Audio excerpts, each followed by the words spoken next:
How do you think the workout went today, and what do you think, your skills are that stand out? I think the workout was pretty good. It was a great group of kids here. The coaching staff was really involved, got us going. And, what I bring to the table is just I'm an older guy, so leadership. I'm vocal. I know how to play the right way. I know all the reads and like how to keep my teammates going in the game and stuff. And then like on the court, I do a little bit of everything. I can play on the ball, off the ball. I can really shoot. I could dribble, pass. Average defender. So. Well, you mentioned being an older guy.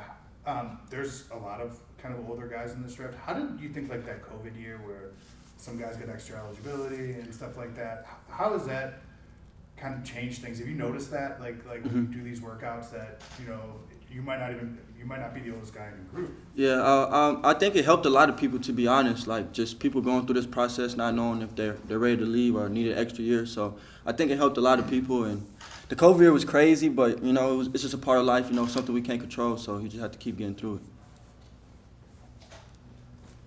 Well, any feedback from the Laker coaching staff or the front office in there, just not necessarily directly, but what they're looking for in this type of workout?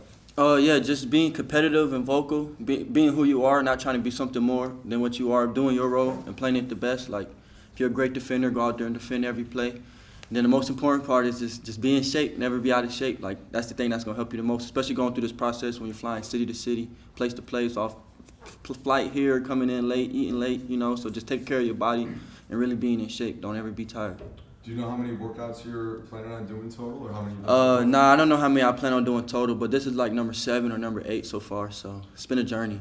And then just wonder, are there things that differentiate the certain workouts with certain teams? A lot of them are the same. A lot of like the way we play 3-on-3s are a lot different at every place. Some got different actions, some want ball screens. I'll say one thing that stood out today is they emphasized the way we guarded the ball screen today. So we iced on the side, and then we sent weak or to the left on middle ball screen. So like that was a lot. That was like interesting right there. When you're doing so many of these and you're traveling, like you said, does the mental side of it become harder than executing on the floor and the physical part? I could say it not really, but I would feel you on that. Like the mental side you can start feeling it creep in, but like when this is your livelihood and like all you ever dreamed of, you don't really, if you really want this and it's like what you really dream of, like that really don't get to you. I would say more the fatigue part, like your legs start getting tired. Some days you might jump this high, next day you'd be like, man, I'm tired. You got back to back. You're in LA one day and then tomorrow you might be in Orlando doing the workout at 8 in the morning. So I say like the physical side, but like as long as you know like this is what you want to do with your life and this is really what you want, then it shouldn't be a big problem.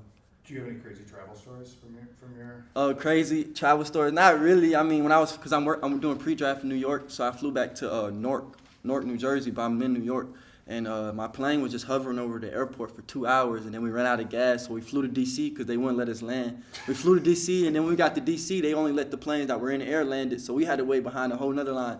Turned like a 3-hour flight to like a 15-hour trip. We was just sitting on. They let everybody deplane, use the bathroom, then we got back on the plane and go to take off, and they were like, it's another hour. Then the pilot was finna go over his hours for him to fly, so we had like a 30-minute time span. If they didn't let us go, then they were gonna cancel the flight.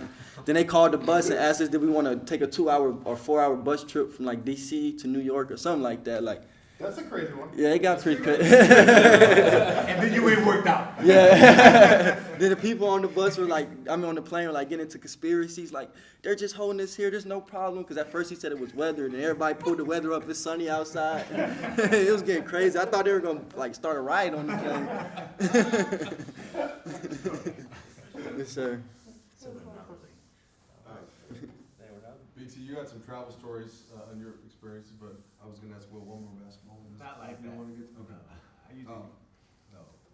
Go step the pipe out the head. Man, land this damn thing. Oh, no, Will said it's number 5, though. There's a guy that wore that was no damn good at all.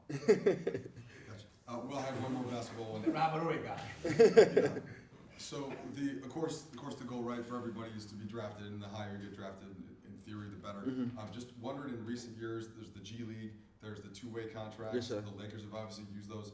Does that give somebody coming out of college a sort of a different sense of, all right, maybe I don't have to go abroad, like there are more options here? Yeah, most definitely. I think that was one of like the greatest things in these past years, two-way, because like a lot of kids who get stuck thinking they should leave college or get bad information from their agents or their parents, whoever, and then like they don't necessarily get drafted. And before, like they were just in that gray area, but now you can get a two-way or a lot of people getting pulled up from the G League with like COVID going on, a lot of people missing games, injuries. So like it does give kids like kind of like a second chance or another chance when they might not got that chance before. So it is like it's a positive, I guess.